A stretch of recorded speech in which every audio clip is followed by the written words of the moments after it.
Dan kita akan menjelaskan tentang beberapa kesalahan fatal orang melakukan sholat sehingga sebagiannya bisa membatalkan dan sebagiannya bisa mengurangi pahala, bahkan tertolak sama sekali sehingga sholatnya tidak sampai diangkat ke langit.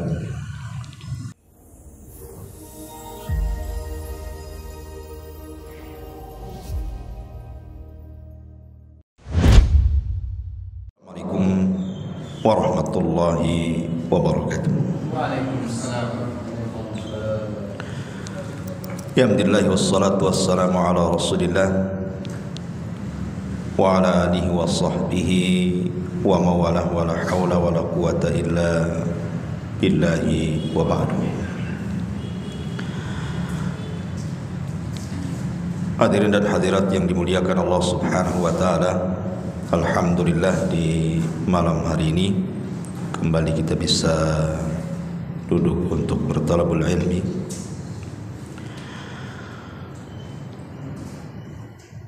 Dan malam ini masih membahas fikih sholat, ya. Apa-apalah kita selang-seling dengan fikih. Dan kita akan menjelaskan tentang beberapa kesalahan fatal orang melakukan sholat sehingga sebagiannya bisa membatalkan dan sebagiannya bisa mengurangi pahala, bahkan tertolak sama sekali sehingga sholatnya tidak sampai diangkat ke langit. Ma'asyiral muslimin yang dimuliakan Allah subhanahu wa ta'ala, sebagaimana yang ma'ruf sering antum dengar, bahwa awal yang dihisab oleh Allah subhanahu wa ta'ala pada hari kiamat adalah salatnya. Sebagaimana hadis yang dikeluarkan al-Imam At-Tabrani dalam kitab Al-Awsat dari Abdullah ibn Qarad radhiyallahu anhu, Nabi sallallahu alaihi wasallam bersabda, awwalu ma yuhasabu bihil abdu yaumal qiyamati as-salatu. Amalan hamba yang pertama kali dihisab di sisi Allah adalah salatnya. Fa in saluhat salatuhu saluha sairu amali. Kalau salatnya bagus, sempurna, maka amalan-amalan yang lainnya dianggap baik. Tetapi wa in fasadat fasada sairu amali. Tapi kalau salatnya rusak, tidak memperhatikan, bahkan sampai membatalkan, maka amalan-amalan yang lainnya tidak dianggap. Dari sini kita tahu bahwa salat itu penentu. Sehebat apapun antum bersedekah, sekhusyuk apapun antum berpuasa, sebanyak apapun antum membaca Al-Quran, berzikir dan ibadah-ibadah yang lainnya, kalau solatnya bermasalah, maka yang lain ikut bermasalah. Makanya seheran kalau datang Ramadan, banyak orang yang tidak solat, rajin pula dia puasa. Bahkan kalau ada yang tidak puasa, ditegur dia tuh, kenapa kau tak puasa, katanya. Kalau ditegur, kamu aja sholat enggak, nanti dia ngeles pula, ya masih mending lah aku tak sholat tapi puasa, Jadi intinya bahwa ini kan kesalahan parah, ikhwan. Bahkan para ulama mengatakan puasanya percuma kalau orang meninggalkan sholat 5 waktu itu. Dan yang lebih hebat lagi kalau kita bicara tentang keutamaan sholat, ikhwan,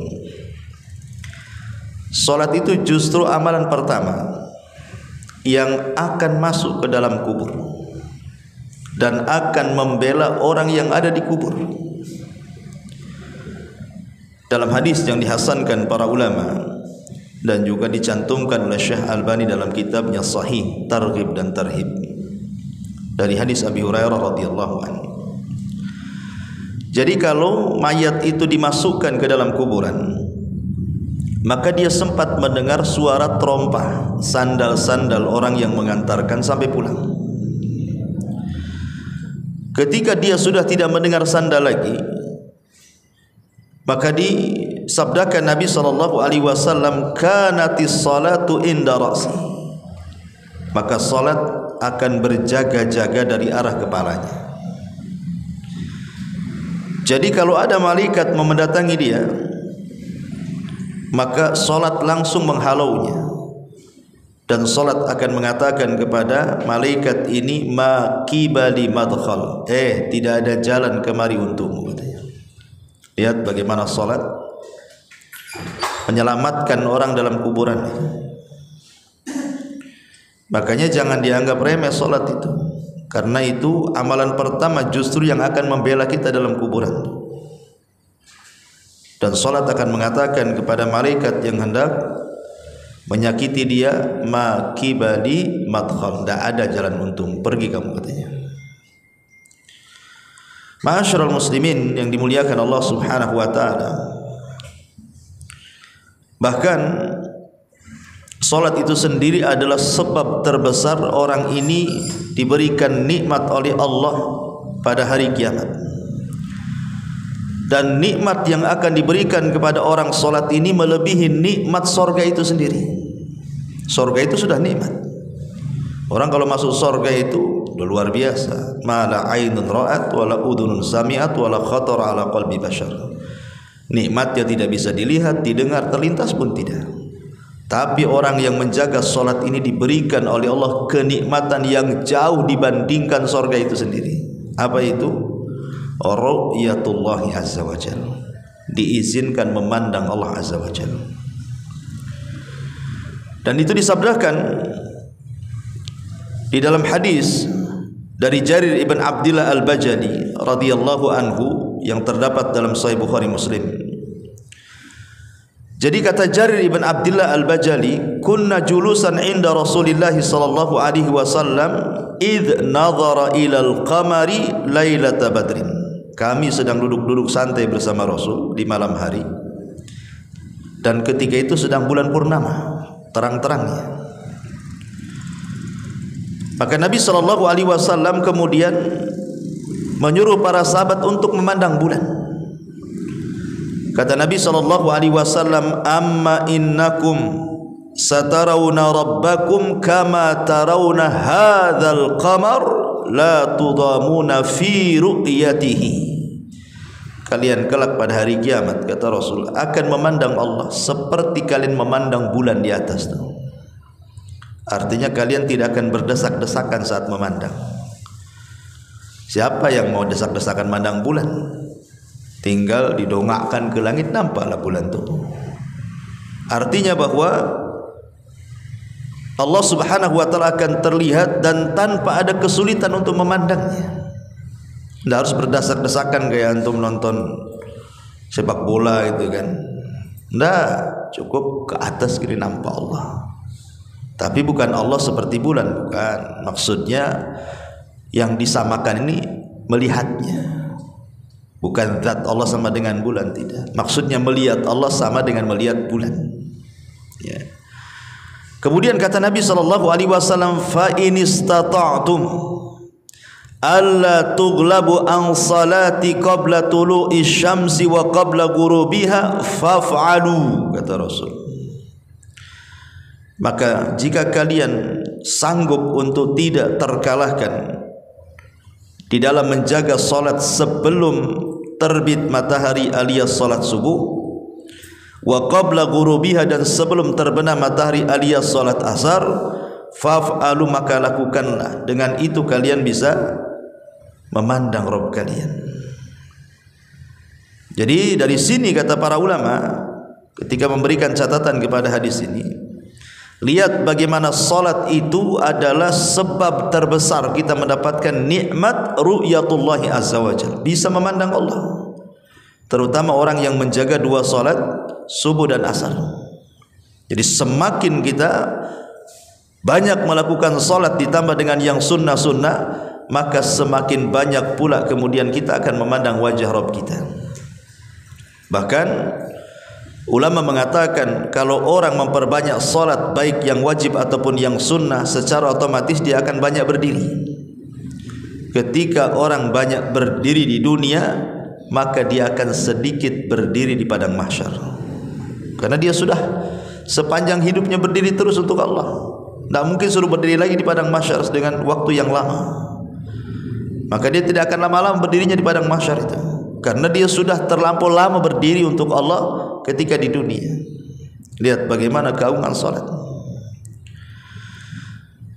Dan nikmat memandang Allah juga bagi orang-orang yang menjaga salatnya itu disebutkan di dalam surah Al-Qiyamah.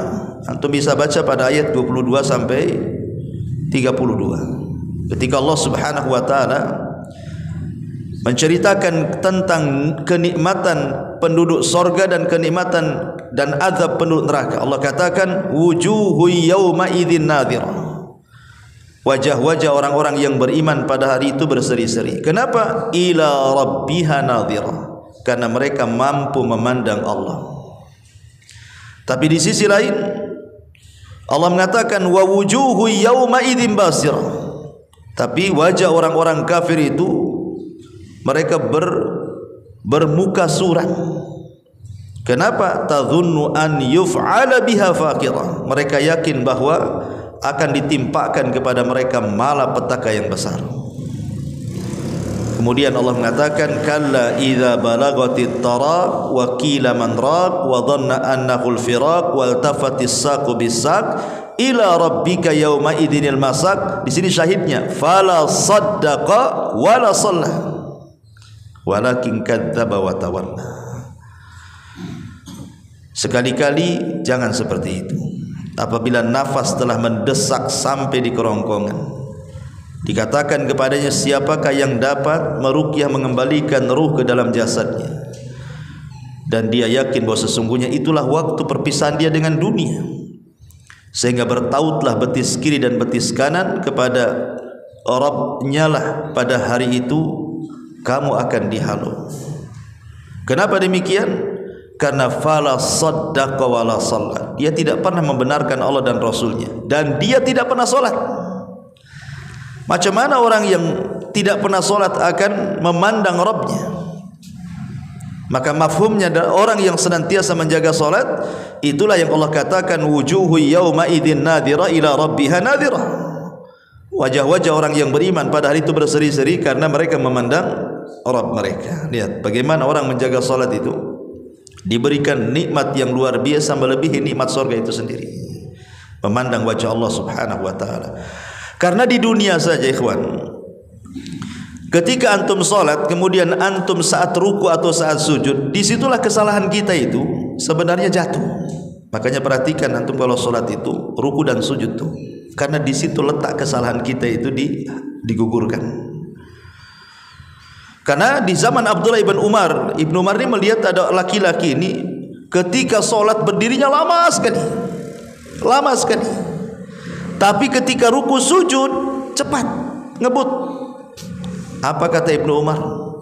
Fa inni sami'tu an-nabiyya sallallahu alaihi wasallam yaqul, aku mendengar Rasul bersabda, innal 'abda idza qama yusalli utiya bidhunubihi fawudiat ala ra'sihi aw atikihi fakullama raka'a aw sajada tasaqatat anhu.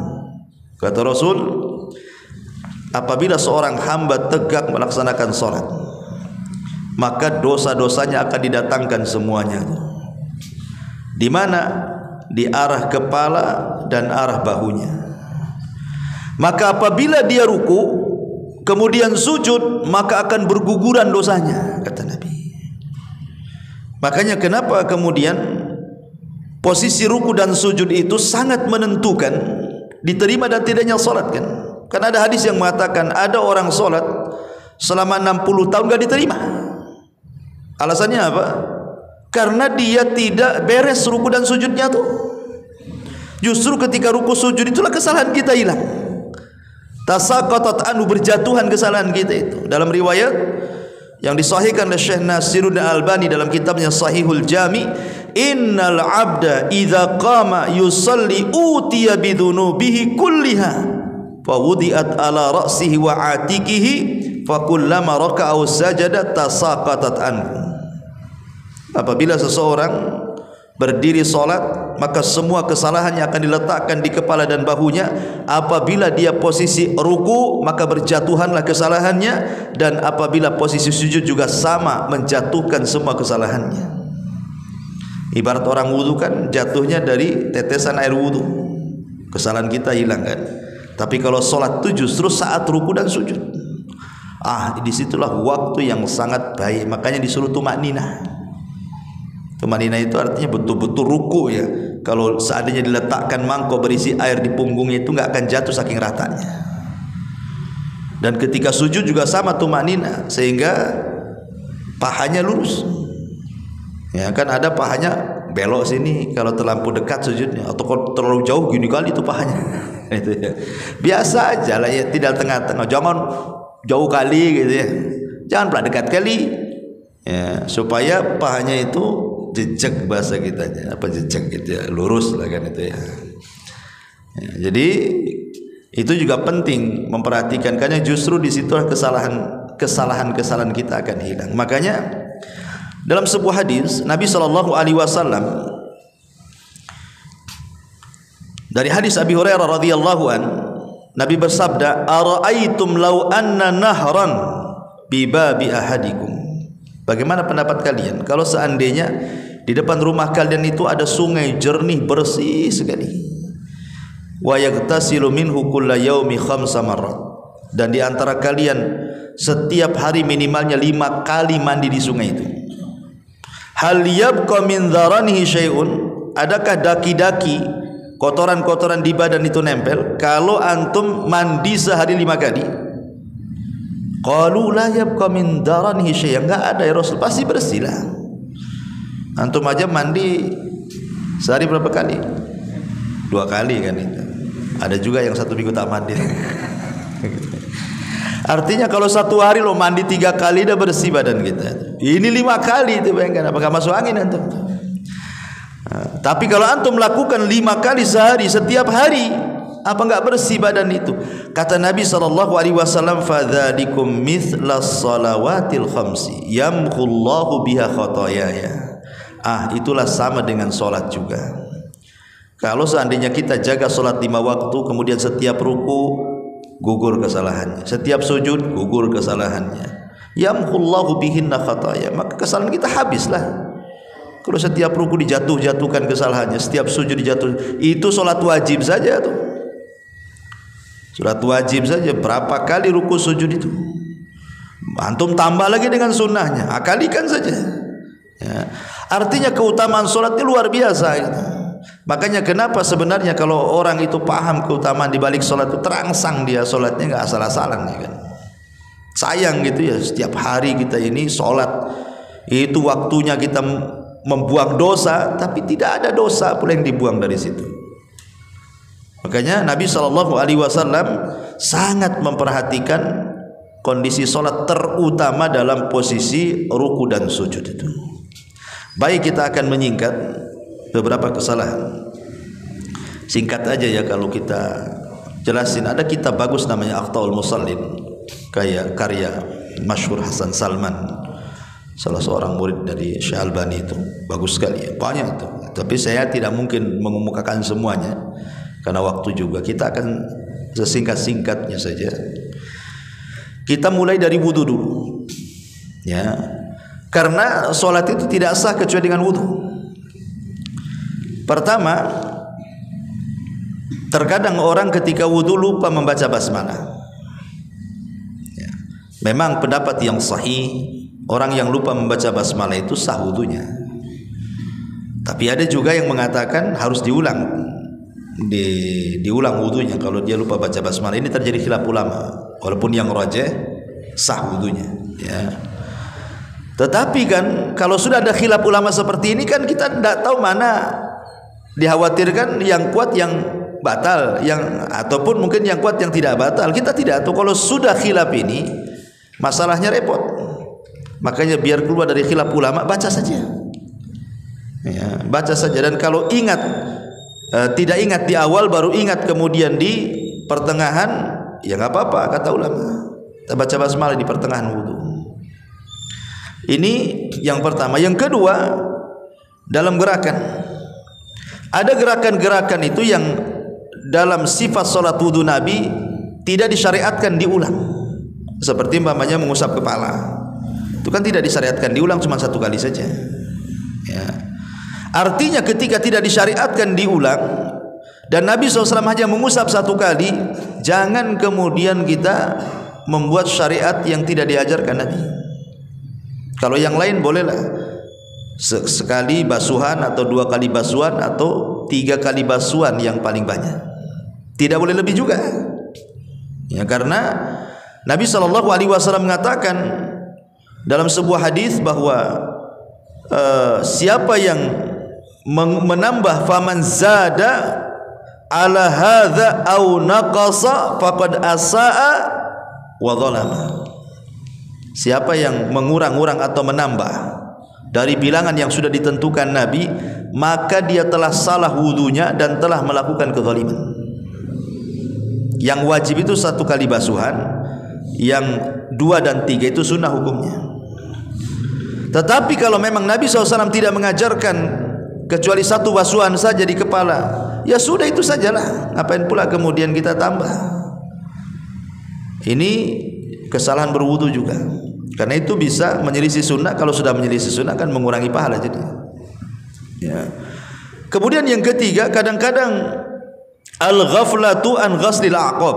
Kadang-kadang kita tidak memperhatikan ketika mencuci kaki. Yang lain bagus, berkumur-kumur, basuh muka, basuh tangan, kepala. Masalah ketika kaki asal-asalan main guyur saja. Ya kan? Padahal tidak cukup dengan mengusap. Makanya ketika Allah Subhanahu wa taala berfirman, "Idza kuntum ila sholati faghsilu wujuhakum wa aydiyakum ilal marafiq wamsahu bi ru'usikum wa arjulakum." Pakai fathah, bukan pakai kasrah. Karena kaki tidak diikutkan dengan kepala, tapi kaki itu diikutkan dengan tangan. Kalau kaki diikutkan dengan kepala berarti kan diusap. Tapi kaki ketika diikutkan dengan tangan artinya dicuci. Cuci itu bukan hanya sekedar mengusap, tetapi ada adalku, gosokan bahasa kitanya. Bukan hanya mengguyur air, mengusap, tapi ada gosokan, digosok-gosok kakinya, itu maksudnya dengan air. Ya, karena dikhawatirkan kalau seandainya hanya main banjur saja, ambil air main guyar-guyur, itu dikhawatirkan tidak menyentuh atau mungkin ada 1 titik 2 titik anggota wudu yang tidak terbasuh. Dan itu bahaya, kata Nabi SAW, wailun lil aqabi minan nar. Neraka wel bagi tumit-tumit yang tidak disentuh air wudu. Ya, jadi harus diperhatikan cuci kaki itu. Sebagaimana kita memperhatikan kumur-kumur, gerakan wudu, maka kaki itu juga yang kadang-kadang diremehkan. Diusap saja, kata para ulama, bermasalah, kecuali digosokan. Ini tidak diusap, main banjur saja. Kan itu ya. Nah, ini juga yang harus diperhatikan ya. Karena bagaimanapun wudu ini yang menjadikan sholat itu baik gitu. Nah, kemudian juga yang keempat, ada mutakhlilil asabi. Bukan hanya menggosok-gosok ketika mencuci tangan ataupun kaki, tetapi juga harus menyela-nyela. Kan dalam tangan itu kan ada ini daerah-daerah yang harus dijangkau dengan selaan gini kan. Nah, seperti begitu juga kaki itu. Kalau tangan mungkin masih lah gini-gini. Kadang-kadang kaki tidak. Nah, itu loh, menyela-nyela juga bagian daripada sunnah. Karena Rasul mengatakan, isbaghil wudu wa khallil bainal asabi. Sempurnakan wudumu dan jangan lupa menyela-nyela bagian yang harus disela itu, terutama di tengah-tengah jari itu. Ma'asyiral muslimin yang dimuliakan Allah Azza wa Jalla, banyak lagi. Taib, kita masuk kesalahan sebelum sholat. Tashbikul asabi. Ada orang yang ketika menunggu sholat itu tashbik. Tashbik itu begini ya, begini. Ini tidak boleh. Saya lihat kan kadang-kadang saya lihat orang yang ketika nunggu sholat tangannya begini. Nah, kalau gini nggak masalah, atau gini kedinginan gitu kan. Kalau gini ya ini yang nggak boleh. Tasbik itu memasukkan jari kanan kiri seperti ini, kemudian gini ya. Tidak boleh. Karena ada hadis Nabi sallallahu alaihi wasallam, "Idza tawaddaa ahadukum fi baitihi tsumma atal masjid." Apabila salah seorang dari antara kalian berwudu, kemudian mendatangi masjid, kana fi salatin hatta yarji, maka dia dianggap di dalam salat sampai dia kembali. Kemudian kata Rasul, fala yakul hakadha wasabbaka baina asabi. Kata Rasulullah, jangan kalian lakukan seperti ini. Kemudian beliau sabbak, ya, menyatukan jari kiri kanan dan memasukkannya. Jangan seperti ini. Tak boleh seperti ini. Maksudnya dalam posisi menunggu sholat, ya, dalam posisi menunggu sholat saja. Antum masuk ke masjid, ini belum qomat. Nah, itu yang dilarang. Tapi kalau sudah sholat di masjid antum mau duduk begini ya nggak ada masalah, karena di sini larangannya adalah menunggu sholat, karena dianggap main-main. Ya, ini kesalahan juga sebelum sholat. Ini yang pertama. Yang kedua, al-israfil khuta ilal masjid, buru-buru, ya, kayak mau dikejar-kejar apa gitu kan. Apalagi kalau sudah imam Allahu Akbar ruku. Wah, itu langsung takut gak dapat ruku. Karena dapat ruku dapat 1 rakaat masalahnya kan. Ya. Kadang-kadang wudunya asal-asalan kan. Karena buru-buru wudunya tuh. Karena ingin mengejar ruku, enggak perlu, ngapain pula. Kata Nabi sallallahu alaihi wasallam, "Fama adraktum fasallu wa ma fatakum fatimmu." Kalau kalian mendapatkan sempurna alhamdulillah, kalau kurang ya tinggal ditambah saja kok. Kenapa kemudian sibuk ngejar-ngejar? Yang lebih parah lagi dari rumah gitu ya, ngejar-ngejar motor di kebut-kebut, nabrak nanti. Ataupun lari-lari ngos-ngosan, enggak khusyuk nanti bacaannya itu. Karena dia harus ngatur nafas masalahnya.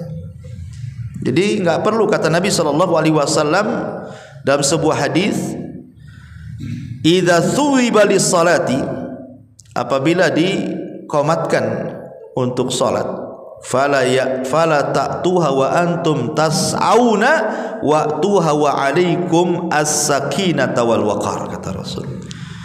Maka jangan mendatangi dan kalian tergesa-gesa, tenang saja, santai saja. Ya, masuk ke masjid, tidak apa-apa. Apa yang didapati alhamdulillah, apa yang kurang tambah, selesai, apa masalahnya.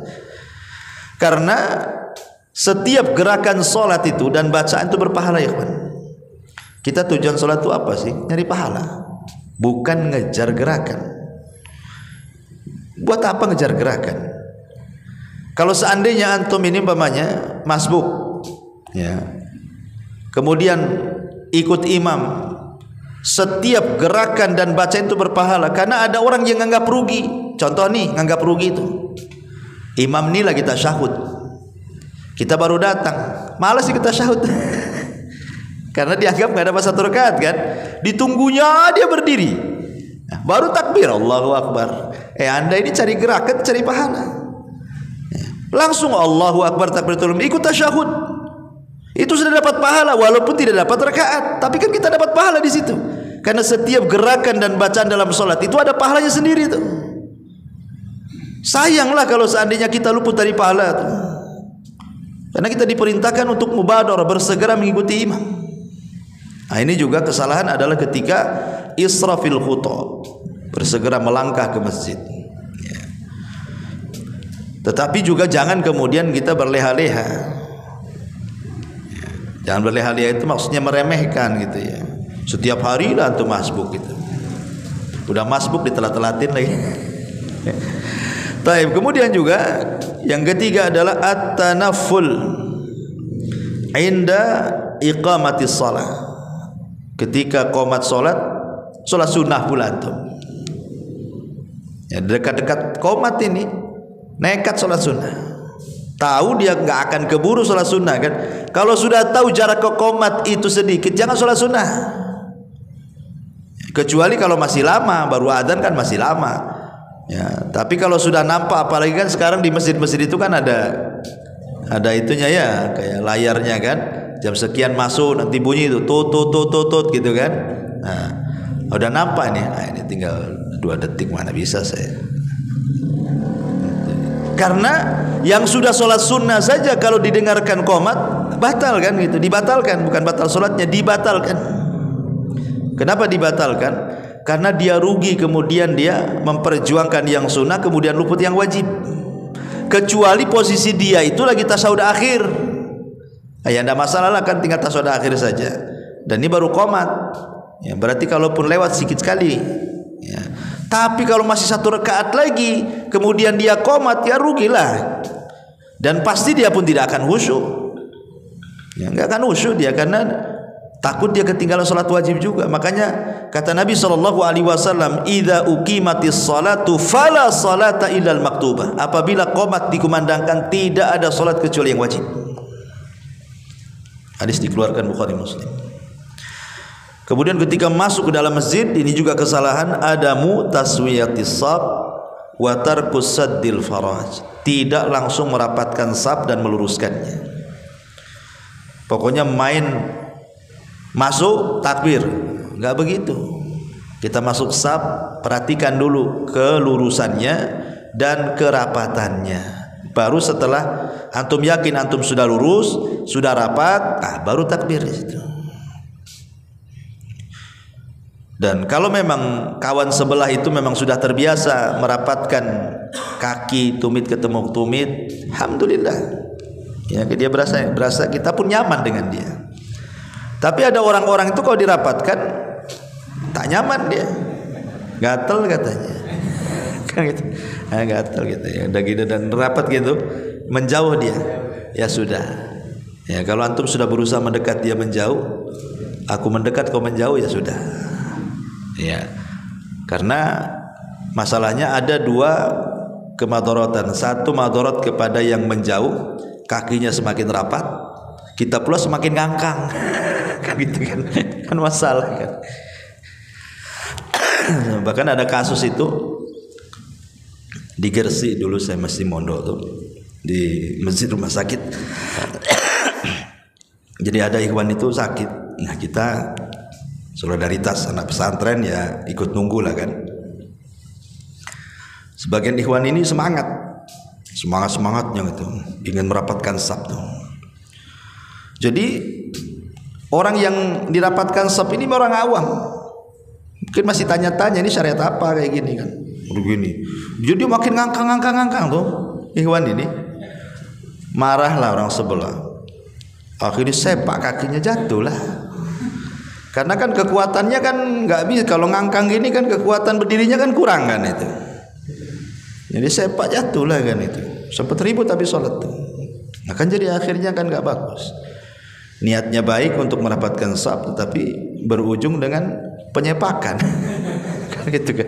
Jadi belum tentu niat baik itu jadi baik kan itu ya. Kalau memang orang sebelahnya nggak dirapatkan ya udah. Ya jangan dikejar-kejar kaki orang. Taib. Yang penting kita sendiri sudah ada niat ingin meluruskan dan merapatkan. Intinya seperti itu. Karena Rasul mengatakan la tasawwunna sufufakum aw la yukhallifannallah baina qulubikum wa wujuhikum. Kata Rasul, rapatkan saf kalian atau Allah akan selisihi wajah dan hati kalian. Sebenarnya gampang saja kita ini melihat warga di sekitar sini nyatu hatinya atau tidak itu lihat sholatnya. Kalau sholatnya centang perenang safnya ada, berarti banyak masalah di tempat ini. Hatinya nggak sama tuh. Ya tapi kalau rapat-rapat safnya itu berarti bersatu lah. Karena hadisnya seperti itu. Rapatkan saf kalian atau Allah buat hati kalian bermasalah satu dengan yang lainnya. Ini juga kesalahan sebelum sholat. Nah, kita masuk ketika masuk sholat. Kesalahan pertama adalah ada tuma'ninati fis sholat. Tidak tuma'nina. Tidak tuma'nina seperti tidak meluruskan sewaktu ruku dan tidak tuma'ninah meluruskan sewaktu sujud. Nabi SAW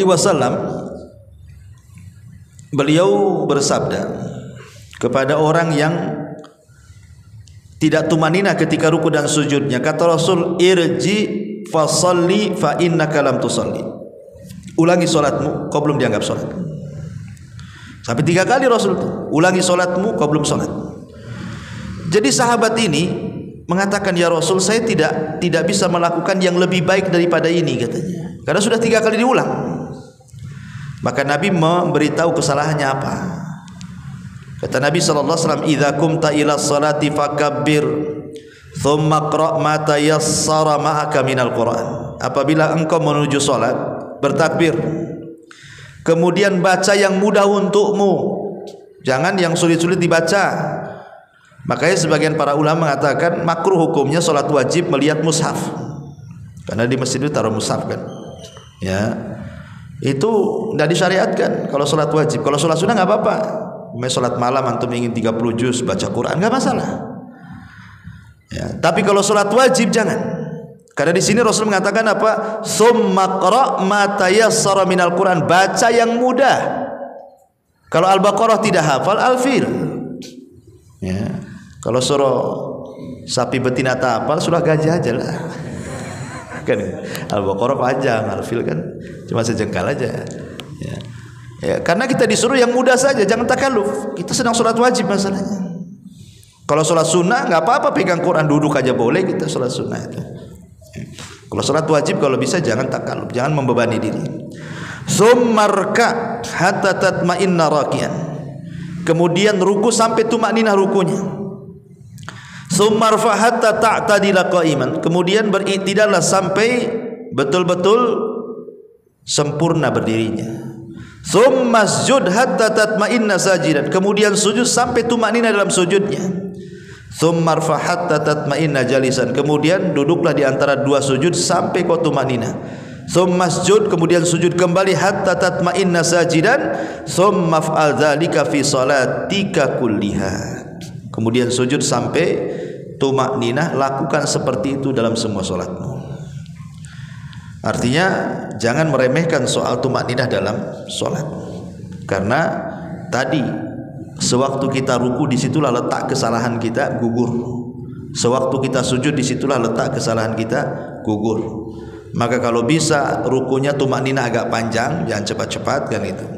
Kemudian sujudnya juga sama. Makanya saya nggak kebayang tuh orang yang taraweh 7 menit ya, 7 menit 23 rakaat kan, cemana dia akan tumakninah?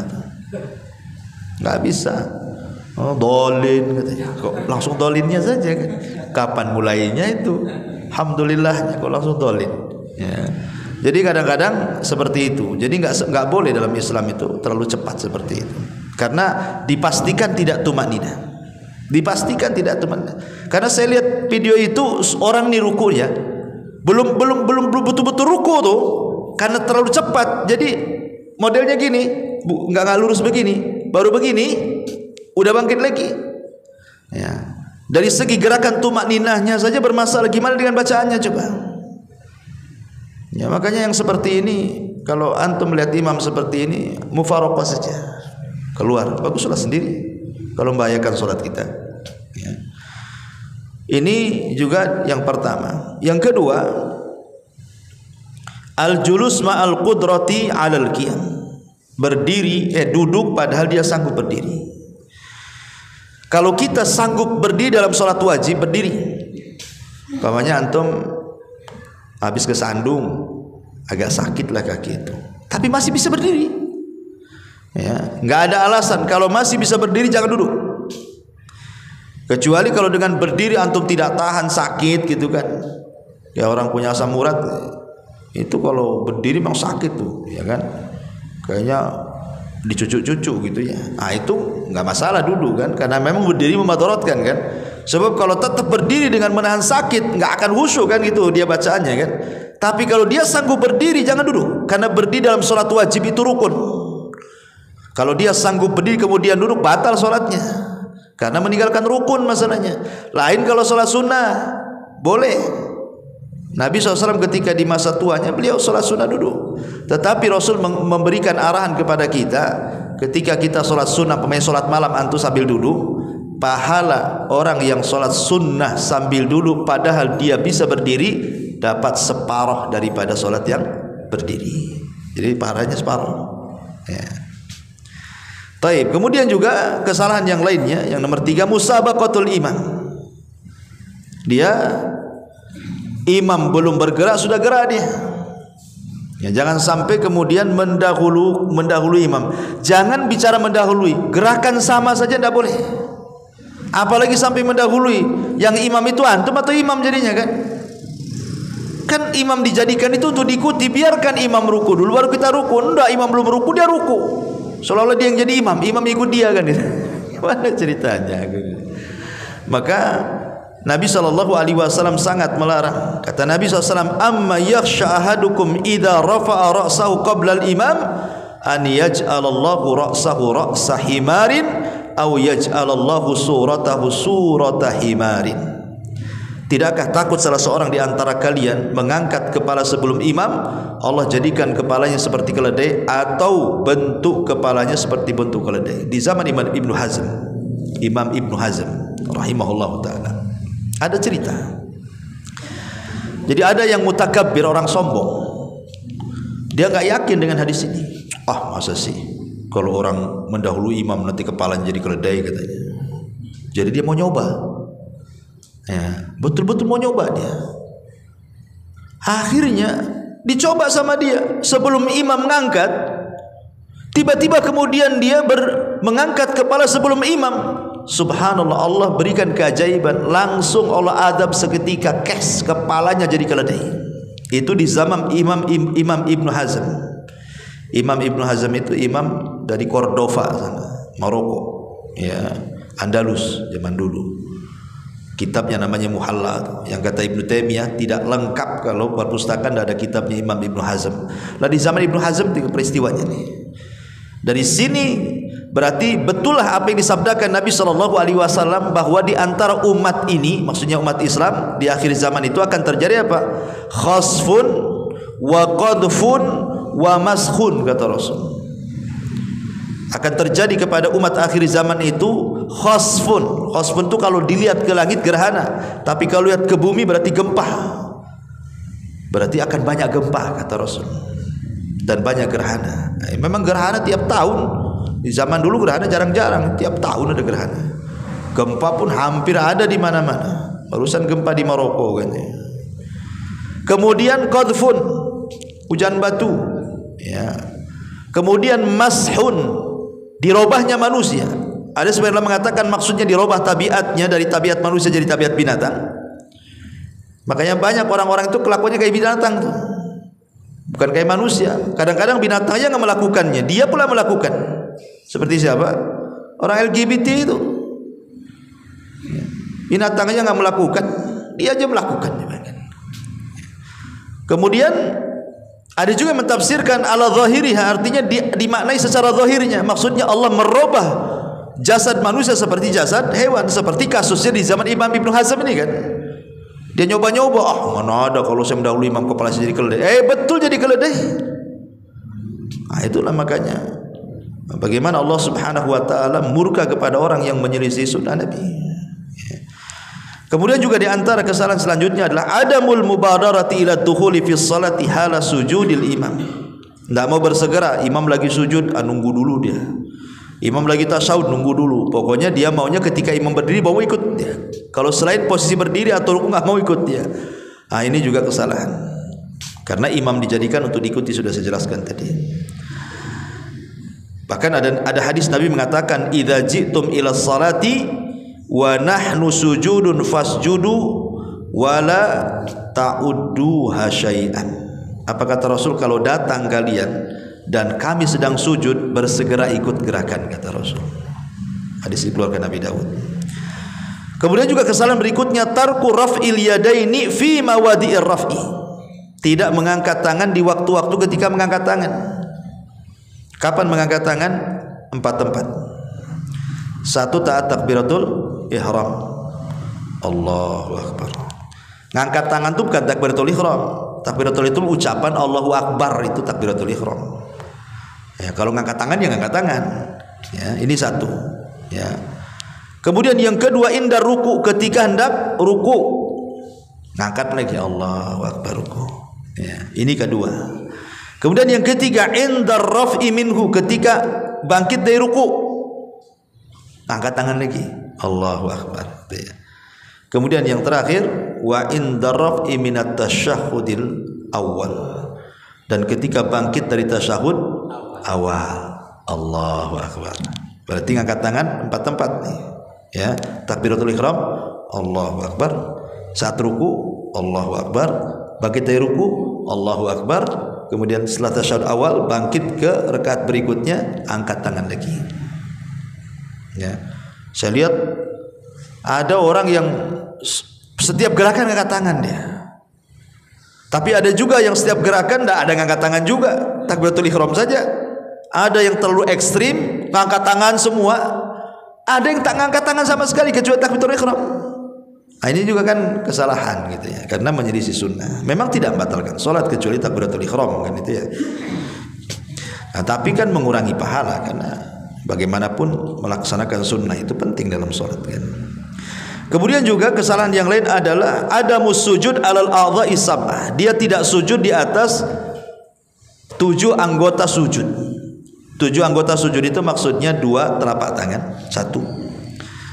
2 sudah dihitung 2, 1 2 kan itu. Kemudian 2 lutut berarti 4. Kemudian 2 ujung jari-jari kaki berarti 6 ya. Kemudian dahi dan hidung 7. Ini harus nempel di bumi ini. Saya lihat pernah ada orang sujud kakinya ngangkat ke atas. Pernah tuh lihat orang lihat sujud kakinya ngangkat tuh. Nah, kakinya nancep. Atau hanya dahinya, hidungnya nggak kena. Nah, makanya dahi dengan hidung itu satu paket itu. Kalau sampai ada di 7 anggota sujud tidak nempel di bumi, tidak sah sujudnya. Karena Nabi SAW yang mengatakan dalam sebuah hadis, ya, idza sajada amkana anfahu wa jabhatahu, apabila kalian sujud benamkan hidung dan dahimu, ya. Wa nahayadaihi an jambaihi, jauhkan lambung dari sikut. Jangan gini, enggak ada perbedaan sujud laki-laki dan perempuan itu. Karena ada yang bertanya, Ustaz, katanya kalau perempuan itu dirapatkan, kalau laki-laki direnggangkan. Enggak ada, sama semuanya. Bahkan kalau anak-anak kambing masuk dia. Tapi kalau antum sholat jamaah rapat sapnya ya jangan dibentang-bentang gini ya, kasihan orang sebelah kan itu. Kalau sholat sunnah, karena posisi kalau lagi rapat gitu kan agak sulit ya, gimana lagi kan gitu ya. Tapi kalau sedang sholat sunnah sendirian kan bisa untuk melakukan ini ya. Kemudian kata Nabi SAW, wa wada'a kaffaihi hadwal mankibaihi, kemudian meletakkan kedua telapak tangan sejajar dengan bahu saat sujud. Wa kana yumakkinu rukbataihi, dan menancapkan kedua lututnya, wa atraf qadamaihi, dan ujung-ujung telapak kakinya. Berarti 2 ujung telapak kaki, 2 lutut, 2 telapak tangan, dahi dan hidung, itu disebut dengan arkan sujud. Ya, rukun-rukun sujud di situ. Nah, taib. Kemudian kesalahan berikutnya adalah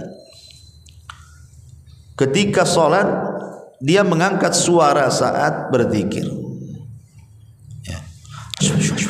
Ya, sebelahnya keganggu. Karena ada orang yang dia saking khusyuknya dia nggak sadar waswes-waswesnya itu sampai mempengaruhi sebelah kanan sebelah kiri itu. Tidak boleh ganggu orang sebelah kanan kiri. Kenapa? Karena Rasul yang mengatakan ayyuhan nas inni imamukum. Wahai ala inna kullukum, afan, hadis ini dikeluarkan Imam Abi Dawud, ala wa inna kullukum munaji rabbahu, ingatlah kalian itu sedang bermunajat kepada Allah. Fala yu'dhiyanna ba'dukum ba'dha, jangan menyakiti sebagian kalian dengan sebagian yang lainnya. Wala yarfa ba'dukum ala ba'din fil qira'ah, jangan kencang-kencang kalian ketika membaca bacaan dalam salat. Nanti keganggu orang sebelahnya, gak khusyuk. Lebih parah lagi loh, was-was gak sikat gigi lagi kan. Keluar semua baunya kan. Lebih parah lagi itu. Ya, jangan ganggu ya. Ingat, makanya ketika Rasul mengatakan, ditanya sahabat Rasul, apakah Tuhan kami ini jauh sehingga kita harus manggil-manggil? Ataukah Tuhan kita ini dekat sehingga harus berbisik-bisik? Ya. Maka turunlah ayat wa idza sa'alaka ibadi anni fa inni qarib ujibu da'watad da'i idza da'an falyastajibu li wal yu'minu bila alam biarsyud. Apabila mereka bertanya soal keberadaanku, kata Allah, katakan ya Muhammad, aku dekat. Berarti tidak perlu teriak-teriak doa itu. Ya, karena Allah itu dekat. Ya, cukup dengan suara lirih saja Allah tahu. Kemudian juga kesalahan yang lain, qiyamul masbuk qabla taslimil imam at-taslimat tsaniyah. Ada orang masbuk ini kadang-kadang imam baru salam ke kanan, Allahu Akbar, udah berdiri dia. Ya, tunggulah imam ini selesaikan salamnya. Assalamualaikum, Assalamualaikum. Baru berdiri. Ya, ini enggak. Makanya kata Imam Syafi'i rahimahullahu taala, wa man sabaqahul imamu bi syai'in minas salati lam yakum liqada'i ma alaihi illa ba'da faraghil imami minat taslimataini, kata Imam Syafi'i. Orang yang telat masbuk datang, ketika hendak menyempurnakan sholat rakaat berikutnya, jangan bergerak sampai sempurna 2 salam imam. Sempurnakan 2 assalamualaikum, assalamualaikum. Baru kita berdiri yang masbuk tuh. Ya. Mau kemana juga tuh buru-buru. Taib. Kemudian juga yang selanjutnya adalah at-tahawun fil qiyam bastu adh-dhira'aini fi sujud. Bastu dhira'aini fi sujud. Dia tidak mengangkat sikut saat sujud, malah merebahkan tangan. Jadi harusnya kan sikutnya diangkat, ini direbahkan begini. Kan ada orang yang begini kan, direbahkan. Harusnya kan diangkat begini, bukan direbahkan. Karena itu gaya anjing masalahnya. Itu anjing duduk. Ya. Kata Nabi SAW, idza sajadta fadha kaffaika warfa mirfaqaika. Kalau sujud, letakkan kedua telapak tanganmu, jauhkan kedua sikutmu. Karena Nabi mengatakan, i'tadilu fis sujud wa la yabsutu ahadukum dira'aihi imbisatal kalbi. Di sini ada larangan. Tidak boleh salah seorang kalian ketika sujud itu seperti duduknya anjing. Berarti harus dijauhkan dari lambung. Ya. Kemudian yang berikutnya, kasratul iltifat wa ra'ful basari ila sama.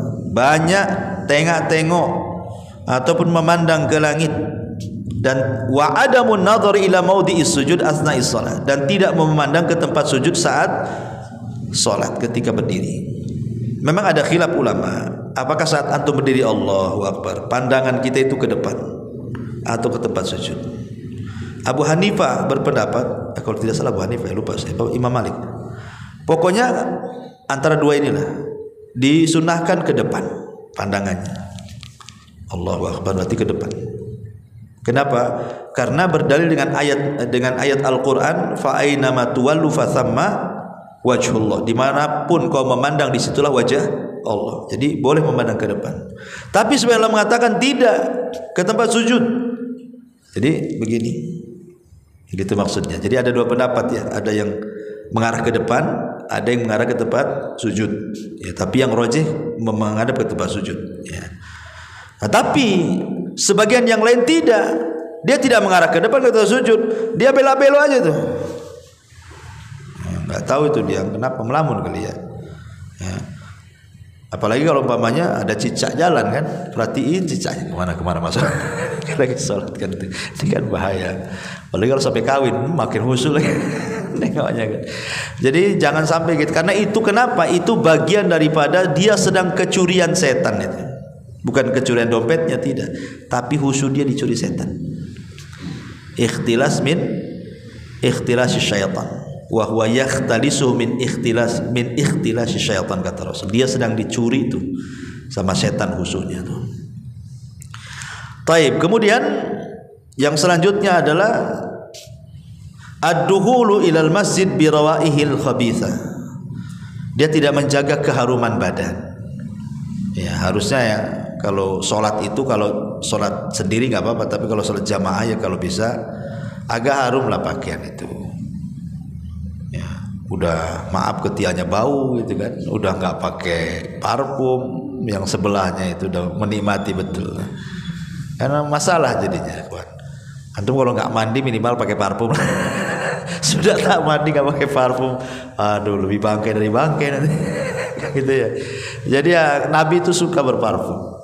Kemana-mana kalau bisa bawa parfum. Nah, apalagi kalau sholat. Jadi kita khusyuk, di sebelahnya pula khusyuk. Sebab kalau bau yang kita khusus sebelah tahu kan ya. Mungkin kalau lihat antum lagi, mungkin mikir-mikir kalau sebelah itu. Malas ada sebelah dia kan. Itu kan. Taib. Taib dan banyak lagi. Tetapi yang ingin saya jelaskan yang lebih tajam lagi, hal-hal yang bisa membatalkan sholat. Jelas ini batal sholat ini. Ya. Dan ini ada 10 perkara. Ya. Jangan sampai antum lakukan ketika sholat, karena dipastikan batal sholatnya. Dan membatalkan sholat itu karena 2 perkara. Pertama, karena antum melakukan yang diharamkan, atau karena antum meninggalkan yang diwajibkan. Jadi batalnya sholat itu cuma 2 perkara ini: melakukan yang diharamkan atau meninggalkan yang diwajibkan. Adapun melakukan yang diharamkan, 1, makan minum secara sengaja. Ya. Antum lagi makan roti, takbiratul ihram, itu tidak boleh. Lepehkan dulu lah makanan itu. Ya. Ini jelas tak boleh. Ya, batal sholatnya kalau secara sengaja gitu. Pemain antum lupa sikat gigi, ada pula 3 beras masih nyangkut, lepas pula dari gigi itu, akhirnya antum kunyah-kunyah. Kalau antum sengaja dikunyah-kunyah, telan, nah itu main-main antum tuh. Ya, sebaiknya antum lepehkan. Ya, lepehkan, jadi maksudnya dia ditampung lah, ambillah sama tangan, masukkan ini ya ke pesak, ya kan. Nanti habis sholat jadi duit. Taib. Ini yang pertama. Yang kedua, al-kalamu amdan fi ghairi maslahatis shalah. Ngomong secara sengaja yang tidak ada kaitan dengan maslahat sholat. Ngomong sengaja, Allahu Akbar, handphone orang-orang afan lagi sholat. Itu tidak boleh kalau ngomong di luar maslahat sholat. Karena di zaman Rasul itu ada seorang sahabat, saya lupa namanya. Jadi samping dia itu bersin, haji. Gitu. Mungkin karena dia terbiasa refleks mendoakan orang bersin. Yarhamukallah. Gitu. Jadi orang mandang-mandang semua sama dia. Ya, ada apa orang di depan lagi sholat dong? Orang memandang dia. Sampai ketika kemudian selesai sholat, maka Nabi SAW memberikan wejangan. Nah, maksudnya jangan dijawab, karena sholat itu perlu kekhusyuan. Baik, kemudian yang nomor 3 adalah al-amalul katsiru amdan, banyak bergerak. Enggak ada jalan, enggak ada hajatnya bergerak, banyak bergerak. Ya, jadi jangan banyak bergerak yang tidak ada hajatnya dan bukan jenis salat. Bukan jenis salat tapi banyak bergerak. Walaupun para ulama itu membedakan, kalau sedikit ya dimaafkan. Seperti kalau mazhab Syafi'i itu kan 3 gerakan kan itu ya. Nah, tapi kalau banyak bermasalah, bisa batalkan sholat kalau terlalu banyak bergerak. Maksudnya bergerak yang bukan bagian daripada gerakan sholat. Tapi kalau bagian dari gerakan sholat, umpamanya nih, kan kita tidak boleh sholat kecuali menghadap sutra. Umpamanya di situ, antum jadikan orang yang duduk di situ, jadikan sutra. Kemudian pergi pula dia. Kalau hanya 2 langkah ke sini, nggak apa-apa, dekat. Tapi kalau antum jadikan sutra di situ, pergi dia, antum jalan sampai sini, jalan-jalan itu namanya. Nggak usah. Ya, kalau masih memungkinkan selangkah 2 langkah nggak apa-apa. Tapi kalau jauh kali, nanti orang nengok sholat gaya apa itu? Ini sholatnya Wahabi nih. Kalau salah kan gitu. Ya. Baik. Kemudian yang nomor 4, adz-dzahiku fi sholati, tertawa dalam sholat. Tertawa, entah antum menghayalkan apa atau tertawa. Ya. Kan kadang-kadang itu. Kadang ada juga orang cerita itu dia tertawa gara-gara lihat anekdot di kaos orang. Allahu Akbar. Tengok mungkin ada anekdot di situ, bahasa apa terbaca, ketawa dia, batal sholatnya. Makanya jangan ganggu orang sholat. Kalau tahu kaos-kaos itu jangan, ini mesti politik nih maksudnya. Kaos partai. Sampai ada cerita itu ketika di atas tasyahud itu kan gini, sekali yang di sampingnya nomor turut 2 jadi gini tasyahudnya. Berarti bolonnya lagi. Ini kan main-main aja sholatnya. Kemudian juga yang nomor 5, al-khata'u fil qiraati idza ghayyara al-ma'na. Ya, kesalahan dalam bacaan yang sampai merubah makna. Di mana maknanya ini sangat parah. Bahkan bisa sampai kekufuran. Nah, ini jelas. Ya, kalau sampai fatal sekali merubah maknanya, maka tidak sah salatnya. Tapi kalau bukan karena mungkin lidahnya yang susah gitu kan, memang sudah berusaha lidahnya susah. Ya memang gimana lagi, orang kita ini bukan lidah Arab kan gitu. Kemudian yang nomor 6, takhalluf al-ma'mum an imamatihi bi ruknaini. Ketinggalan 2 rukun. Karena imamnya cepat-cepat, ketinggalan 2 rukun kita. Umpamanya kita mau tumaninah, Allahu Akbar, baca. Imam ruku kita belum selesai bacaan, masih baca saja. Imam i'tidal kita pula baru ruku, berarti 2 lewat tuh, batal salatnya. Jangan kelewat 2 rukun. Kalau imam ruku segera ruku lah, jangan nunggu dia i'tidal. Nah, ini batal salatnya. Nah, kemudian yang nomor 7, ma'abtalat tahara kal hadathi wa aqlillah mil ibil. Antum habis wudu makan daging unta. Kan daging unta pendapat yang kuat batal wudunya. Kalau daging kambing enggak masalah. Ya. Jadi waktu sholat Allahu Akbar. Oh iya tadi saya baru makan sate unta. Batalkan sholatnya. Ya, karena dia belum tajdid wudu, belum pada baru wudu kan gitu. Karena kalau terus langsung dilakukan, berarti antum sholat tanpa wudu namanya. Kan batal wudunya dengan makan daging unta gitu ya. Atau antum yakin bahwa antum kentut, memang tak ada ledakan dan juga tak ada bau pula gitu kan, sehingga antum nyantai aja, kan nggak nampak juga sama orang. Sayang tinggal lagi tasawuf akhir lagi, aduh katanya tinggal sedikit lagi pula cus gitu keluar, ya batal. Nggak masalah, diulang kan pahala juga gitu, kenapa sayang. Kemudian juga yang nomor 8, kashful aurati amdan, membuka aurat secara sengaja. Kalau tidak sengaja nggak apa-apa. Contoh antum pakai sarung, ya lupa nggak pakai celana dalam, waktu sholat Allah melorot, ya tapi kan maksudnya sholat sendiri bukan di masjid, bahaya kalau di masjid. Nah itu kan nggak sengaja kan, karena mungkin kurang kencang, maka langsung diambil pasang, itu nggak membatalkan sholat. Ya karena tidak sengaja kan, dia melorot jatuh, langsung diambil lagi. Nah begitu maksudnya. Tapi kalau sengaja nggak boleh, ya batal sholatnya. Kemudian yang nomor 9 adalah al-inhiraful katsir an jihatil kiblat. Serongnya dari kiblat terlalu jauh. Kayak dulu kasus di masjid mana itu, dia bukan ngadap ke Mekah, ngadap ke Singapura. Gitu. Wah, aneh ini katanya, orang ngadap ke Mekah, ini ngadap ke Singapura. Ini udah parah kan itu ya. Jadi kalau sikit ya nggak apa-apa. Kalau umpamanya antum mereng sikit dari kiblat nggak apa-apa, karena kita nggak mungkin narik benang dari Ka'bah ke sini kan. Kalau kita pasang benang di tali ya betul-betul lurus kan ya. Tapi kan kita nggak narik benang, sehingga kita bisa lah kira-kira. Kalau menceng-menceng sedikit nggak apa-apa. Tapi kalau parah gitu ya, apalagi sampai 180 derajat, itu sama dengan membelakangi. Nah, itu ya batal sholatnya. Kecuali kalau sholat sunnah. Kalau sholat sunnah menghadap kemana saja nggak masalah. Ketika di kendaraan maksudnya ya. Tapi kalau sholat wajib tetap.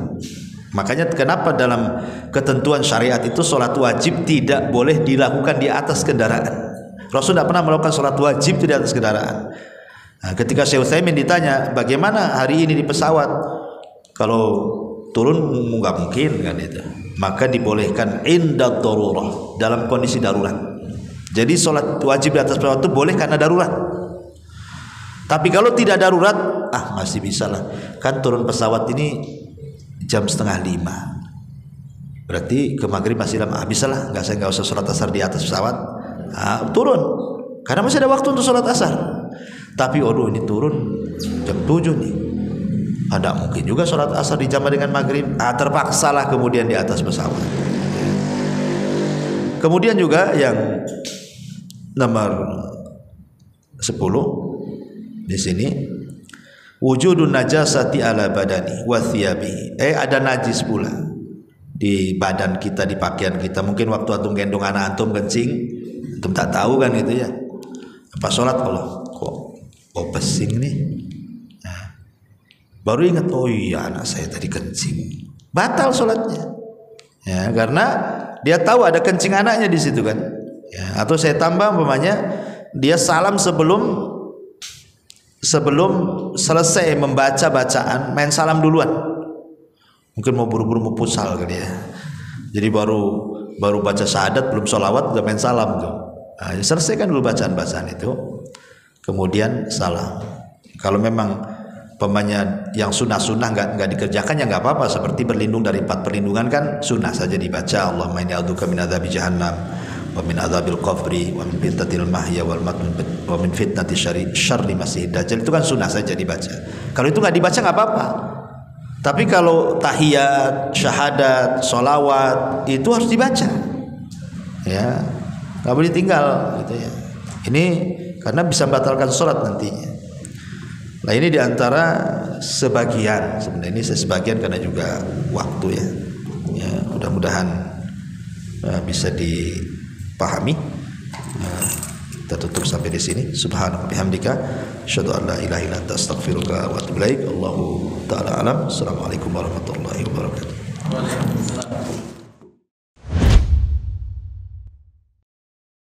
Intinya bahwa tolong berakhlak kepada Allah. Membahas tafsir dari surah Al-Imran. Lahirlah Imam Muslim, Abi Dawud, Tirmidzi, Ibnu Hibban. Jadi ketika Yunus alaihi salatu wassalam terkena undian itu,